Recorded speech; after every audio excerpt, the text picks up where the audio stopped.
si paling perdana. Pusat Pelaporan dan Analisis Transaksi Keuangan atau PPATK tengah menelusuri aliran dana terkait polemik pagar laut dan sertifikat hak guna bangunan atau SHGB di Kabupaten Tangerang, Banten. Kepala PPATK Ivan Yustia Vandana menyatakan bahwa pihaknya akan melakukan investigasi terhadap transaksi keuangan yang berkaitan dengan kasus ini dan menyerahkan hasilnya kepada penyidik terkait. Namun, Ivan belum mengungkapkan detail lebih lanjut mengenai proses penelusuran tersebut. Kasus ini bermula dari laporan warga pada Agustus 2024 mengenai pagar laut bambu sepanjang 30,16 km yang membentang di pesisir 16 desa di Tangerang. Pagar laut tersebut kemudian diketahui telah bersertifikat SHGB atas nama beberapa pihak, termasuk PT Intan Agung Makmur sebanyak 234 bidang, PT Cahaya Inti Sentosa sebanyak 20 bidang, serta sejumlah individu lainnya. Menteri ATR BPN Nusron Wahid mengungkapkan bahwa pemerintah telah mencabut 50 dari total 280 sertifikat yang terbit di area laut tersebut. Sementara proses pencabutan lainnya masih berlangsung.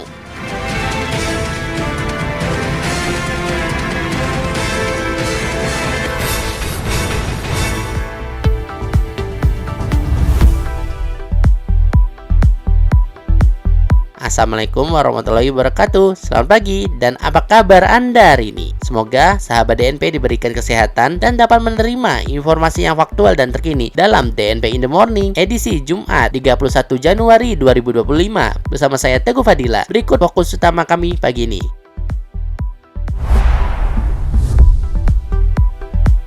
Sambut penerimaan murid baru di 2025, pemerintah ganti PPDB dengan SPMB. Jakarta waspada, air kiriman dari Bogor diprediksi tiba dalam 6 hingga 9 jam. Sebuah tragedi di langit, Amerika Airlines tabrakan dengan Black Hawk di atas sungai Potomac.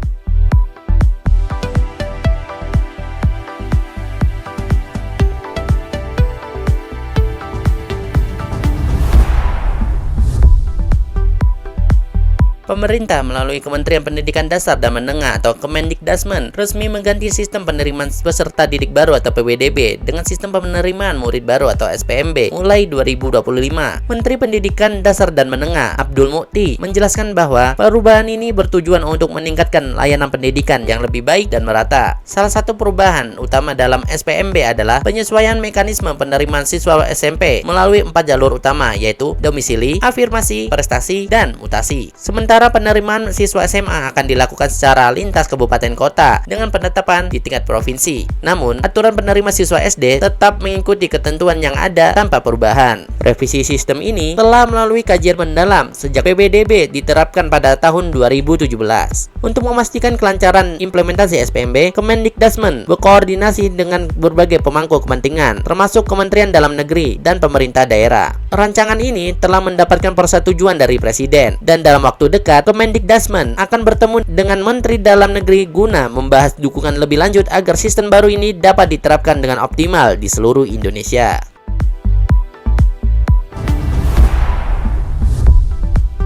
Badan Penanggulangan Bencana Daerah (BPBD) Jakarta mengimbau masyarakat untuk meningkatkan kewaspadaan terhadap potensi banjir setelah Bendung Katulampa Bogor berstatus siaga 3 pada Kamis 30 Januari 2025 dini hari. Berdasarkan informasi dari akun resmi BPBD Jakarta, sebanyak 20 kelurahan di ibu kota berpotensi terdampak aliran air kiriman dari hulu Sungai Ciliwung. Wilayah-wilayah tersebut meliputi Srengseng Sawah, Lenteng Agung, Pejanten Timur, Rawajati, Kampung Melayu, dan Kebon Manggis. Air kiriman diprediksi akan tiba di pintu air Manggarai dalam waktu sekitar 6 hingga 9 jam setelah status siaga 3 diumumkan pada pukul 3 dini hari waktu Indonesia Barat. Kepala Pos Penjaga Bendung Katulampa, Andi Sudirman, menjelaskan bahwa ketinggian muka air di bendungan tersebut sempat mencapai 90 cm akibat hujan deras yang mengguyur wilayah Bogor sejak Rabu sore hingga malam. Curah hujan yang tinggi menyebabkan debit air Sungai Ciliwung meningkat, memicu potensi banjir di beberapa wilayah Jakarta yang berada di sepanjang aliran sungai tersebut. Namun pada Kamis pagi, ketinggian air di Bendung Katulampa sudah mengalami penurunan menjadi 50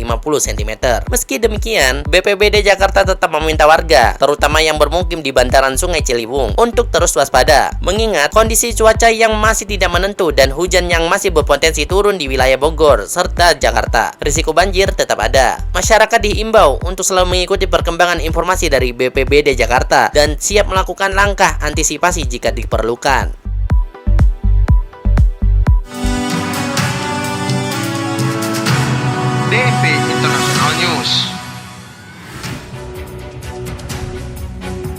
Rekaman audio pengontrol lalu lintas udara menangkap detik-detik sebelum hingga sesudah tabrakan antara penerbangan American Airlines 3542 dan helikopter militer Amerika Serikat Black Hawk pada Rabu 29 Januari 2025 malam. Insiden ini terjadi saat pesawat komersial yang dioperasikan oleh PSA Airlines bersiap mendarat di Bandara Ronald Reagan sekitar pukul 20.47 waktu setempat. Dalam rekaman yang diperoleh CNN dari liveatc.net, terdengar komunikasi antara pengawas lalu lintas udara dan helikopter Black Hawk sebelum kecelakaan. Tak lama setelahnya, suara panik dan teriakan terdengar dari menara kontrol saat benturan terjadi. Pengawas lalu lintas udara segera memberitahu pesawat lain di area kejadian dan menghentikan seluruh operasi penerbangan di Bandara Ronald Reagan. Pesawat American Airlines 3542 membawa 60 penumpang dan 4 awak. Sementara helikopter Black Hawk mengangkut 3 kru tanpa tamu VIP. Pilot lain yang berada di sekitar lokasi melaporkan melihat kelihatan cahaya di langit, mengindikasikan ledakan akibat tabrakan. Salah satu saksi mata, Abadi Ismail, menggambarkan suara ledakan yang terdengar seperti di zona perang. Tim penyelamat segera dikerahkan dengan helikopter dan kapal untuk mengevakuasi korban.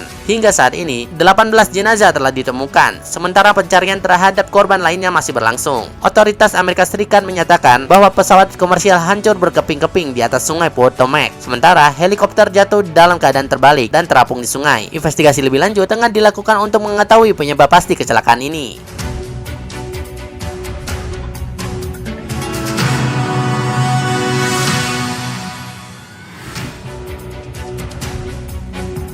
Sebuah sinkhole besar tiba-tiba muncul di persimpangan kota Yashio, Prefektur Saitama, Jepang pada Selasa 28 Januari. Jalanan amblas hingga membentuk lubang sedalam 5 meter dengan diameter sekitar 10 meter, menjebak seorang sopir truk yang berada di atasnya. Tim penyelamat telah berupaya mengevakuasi pengemudi tersebut, tetapi prosesnya terhambat karena diameter lubang terus bertambah. Menurut otoritas setempat, penyebab utama sinkhole pertama diduga akibat pecahnya pipa limbah bawah tanah. Tak lama setelah itu, sinkhole kedua muncul di dekat lokasi awal. Diduga disebabkan oleh luapan air limbah yang mengikis tanah sekitarnya hingga akhirnya kedua lubang menyatu. Gubernur Saitama, Ono Motohiro, menyampaikan keprihatinannya atas dampak insiden ini dan meminta warga sekitar untuk mengurangi penggunaan air sebagai langkah pencegahan. Saat ini, pemerintah setempat tengah memompa air limbah ke sungai terdekat setelah melalui proses disinfeksi darurat, sembari mencari solusi permanen untuk memperbaiki pipa yang bocor dan mencegah peristiwa serupa terjadi di masa mendatang.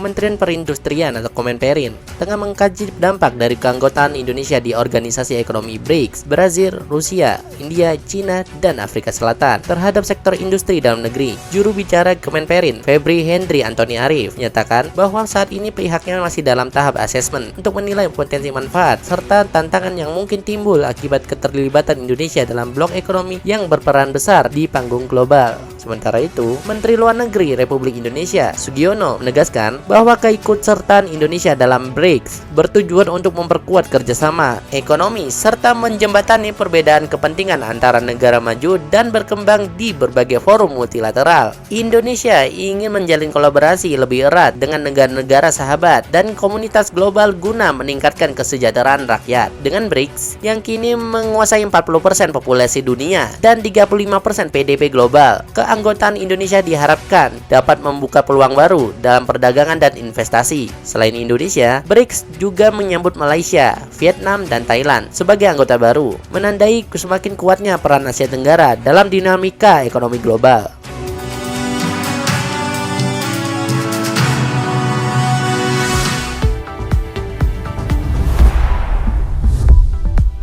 Demikian DNP in the Morning edisi hari ini. Tetap dengarkan kami setiap Senin hingga Jumat di platform podcast kesayangan Anda setiap paginya, serta di kanal YouTube kami DNP Media Network. Ikuti juga DNP on the Weekend pada Sabtu dan Minggu. Layangkan kritik dan saran Anda di email kami redaksi@dnpmedianetwork.com. Ragam informasi yang faktual dan terkini lainnya dapat Anda baca di situs kami www.dnpmedianetwork.com. Mewakili kerabat kerja yang bertugas, saya Teguh Fadila undur diri. DNP Integrated News, lebih informatif, lebih terinformasi. Selamat pagi Indonesia dan selamat beraktivitas.